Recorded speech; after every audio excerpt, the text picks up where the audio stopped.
Материјали од општествено-политички организации, здруженија, сојузи, народни одбори, документи од верски организации се архивирани во одделението на архивот во Штип.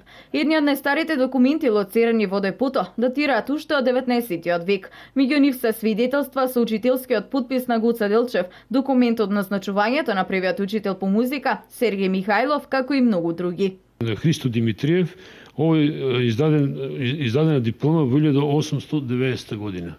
Тоа е еден од најстарите. Потоа имаме тука интересни документи, тоа се свидетелства. На пример, ова е на Христович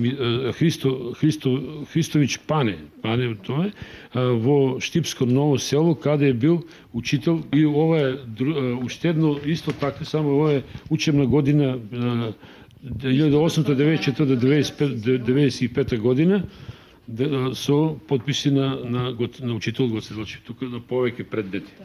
За првиот наш учител по музика Сергеј Михајлов, кој е назначен за директор на музичкото училиште во Штип.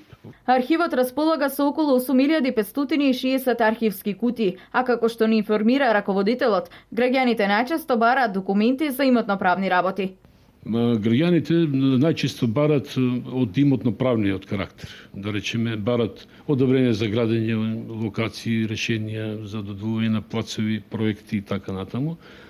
А во последниот период посебен акцент има на докажување на работниот стаж, бидејќи ние како архив имаме документација од бившите предпријатија кои ги имаме преземено, да напоменем од Македонка, Стибо, Селена, Алумина и така натаму. Повеќе се тие, сега да ги набројаме сите, така да овозможуваме да си го докажат изгубениот или не, кои имат проблеми со стажот. Денот на Македонскиот архив ќе се одбележи со свечена седница и ќе биде издадена монографија за постоењето и начинот на работа во овие 65 години.